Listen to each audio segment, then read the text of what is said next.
Assalamualaikum warahmatullahi wabarakatuh. Perkenalkan, nama saya Gita Dwi Ramadhani, mahasiswa Universitas PGRI Jombang, Prodi Pendidikan Bahasa Indonesia dengan NIM 256004. Teman-teman, pernahkah kalian berbicara iya, namun sebenarnya tidak? Nah, pada kali ini saya akan membahas hal tersebut. Bagaimana sih bunyi bisa bekerja di dua arah, di dua lapisan sekaligus? Hal tersebut bisa terjadi karena terdapat unsur segmental dan unsur suprasegmental. Nah, sebelum kita masuk ke topik utama, kalian tahu nggak apa itu fonologi? Di mana di dalamnya ada fonetik dan fonemik. Fono berasal dari kata Yunani yang berarti phon, yaitu bunyi, dan logos yang berarti ilmu. Secara sederhana, fonologi adalah cabang linguistik yang mempelajari bunyi bahasa, mulai dari cara bunyi dihasilkan sampai bagaimana bunyi itu membentuk makna. Terdapat dua cabang utama fonologi. Yang pertama, fonetik, yaitu yang meneliti cara bunyi dihasilkan dan diucapkan. Kemudian yang kedua, fonemik, meneliti bagaimana bunyi membedakan makna kata. Mengapa hal tersebut penting? Jadi, bunyi bahasa terdiri dari dua unsur yang besar dan saling melengkapi. Unsur yang bisa dipisah-pisah, yaitu segmental, dan unsur yang menyertai pengucapannya atau suprasegmental. Tanpa memahami keduanya, kita bisa salah menafsirkan maksud sebuah ujaran meski kata yang diucapkan sama persis. Fonologi itu intinya adalah ilmu yang mempelajari bunyi bahasa, tapi bukan sekedar bunyinya seperti ini, melainkan kenapa bunyi itu bisa membedakan makna. Contoh sederhananya pada kata baku dan paku. Kedua bunyi ini hanya dibedakan oleh vokalnya, huruf konsonan depan B dan P, namun artinya jauh beda. Lalu pada fonetik dan fonemik, fonetik fokus ke cara bunyi diproduksi oleh mulut dan tenggorokan. Kemudian untuk fonemik, fokus ke fungsi bunyi itu dalam membedakan makna kata. Seperti itu. Selanjutnya, segmental, yaitu bunyi-bunyi yang dapat dipisah-pisahkan menjadi satuan terkecil, yaitu fonem, tersusun berurutan dan membentuk kata. Contohnya pada kata matang, yang di dalamnya terdapat huruf M, A, T, A, N, G, bersifat konkret dan dapat dituliskan dalam bentuk huruf. Sedangkan suprasegmental merupakan unsur yang menyertai bunyi segmental, bukan bunyi utama, namun memengaruhi cara pengucapan dan makna ujarannya. Segmental mencakup tekanan, nada, intonasi, durasi, dan jeda. Hanya dapat dirasakan lewat ujaran saja, tidak berdiri sendiri sebagai bunyi. Kedua unsur tersebut saling melengkapi, namun tidak menggantikan dalam membentuk makna tuturan. Bayangkan bahwa lagu di dalamnya terdapat unsur segmental dan suprasegmental, yaitu liriknya merupakan unsur segmental dan nada, tekanan, jeda, intonasi merupakan unsur suprasegmentalnya. Jika kita mendengarkan lagu tanpa terdapat unsur suprasegmental seperti intonasi, nada, tekanan, maka kita akan berbeda ketika mendengarkannya. Pada segmental terdapat klasifikasi bunyi vokoid, yaitu vokal, dihasilkan tanpa penyempitan saluran udara mengalir bebas diatur lewat posisi lidah dan membentuk bibir. terdengar nyaring dan dapat berdiri sendiri sebagai inti suku kata.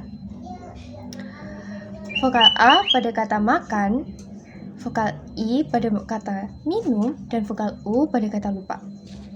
Kemudian terdapat bunyi kontoid, yaitu konsonan, dihasilkan dengan penyempitan atau penutupan saluran udara total maupun sebagian.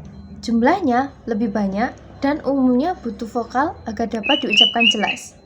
Seperti pada konsonan P pada kata paku, bibir menutup, dan konsonan T pada kata tali yang lidahnya ke gigi.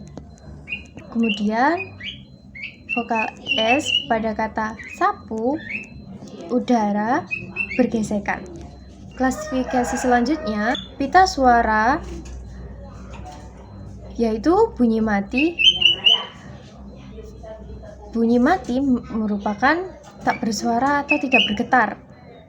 Contoh pada konsonan PTKS dan bunyi hidup atau bersuara, pita suara bergetar aktif. Contohnya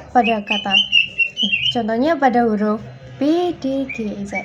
Kemudian mekanisme artikulasi, yaitu cara kerja alat ucap, lidah, bibir, gigi, langit-langit dalam membentuk bunyi. Contohnya laminopalatal, bagian tengah lidah menyentuh langit-langit keras seperti pada huruf C di kata cimol dan J di kata jajan. Tinggi rendahnya lidah, posisi lidah saat vokal diucapkan, tinggi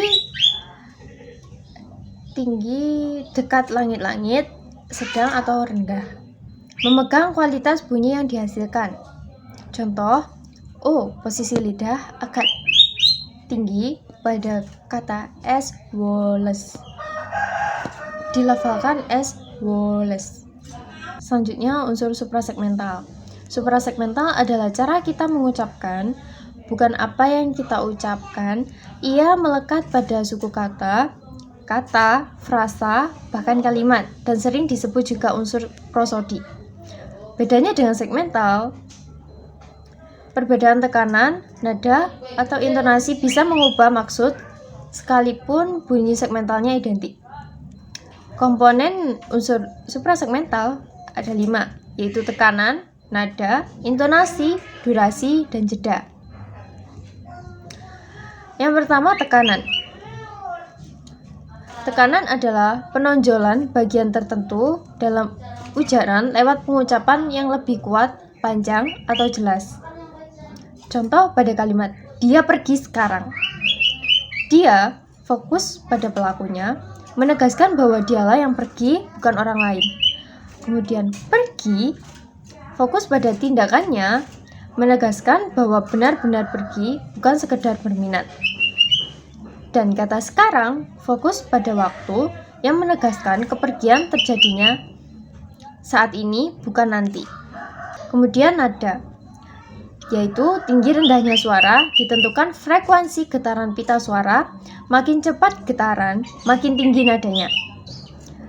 Kemudian terdapat intonasi, pola naik turun nada sepanjang kalimat, menentukan jenis kalimat, berita, tanya, atau perintah.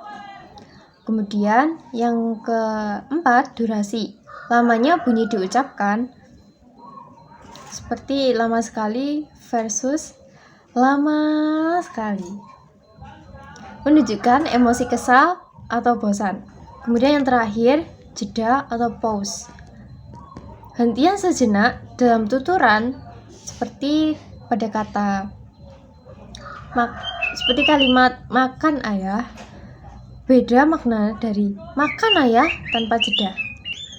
Perbedaan unsur segmental dan suprasegmental. Pada wujud, segmental merupakan bunyi konkret, yaitu fonem yang dapat dituliskan, sementara suprasegmental menyertai bunyi hanya terasa lewat ujaran lisan.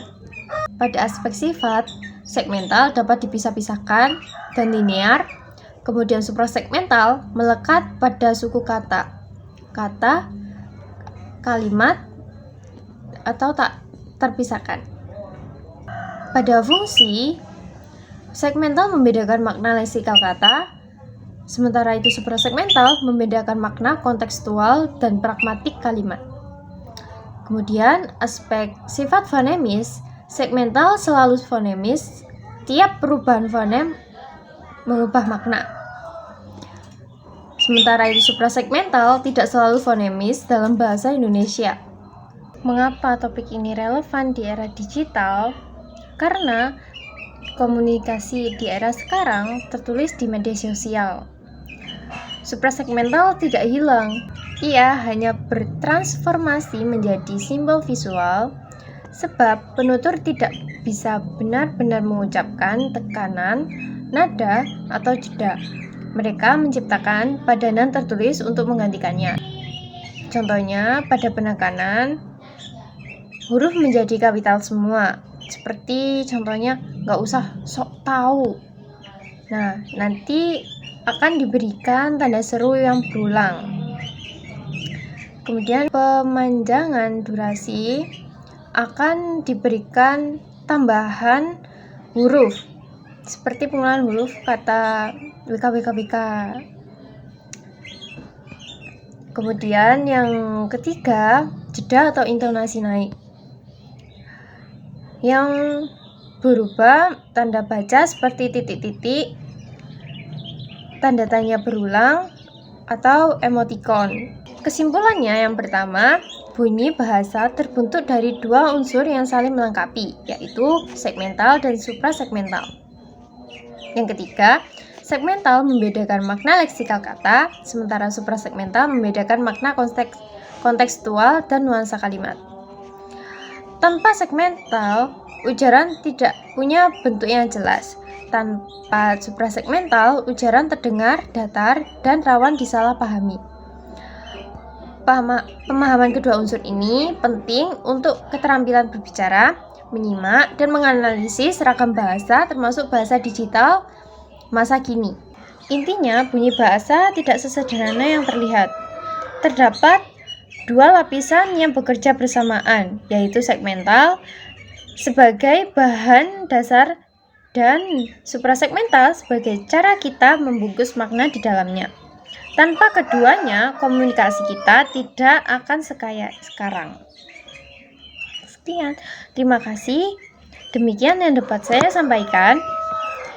Bila ada salah kata ataupun perbuatan, saya mohon maaf. Wassalamualaikum warahmatullahi wabarakatuh.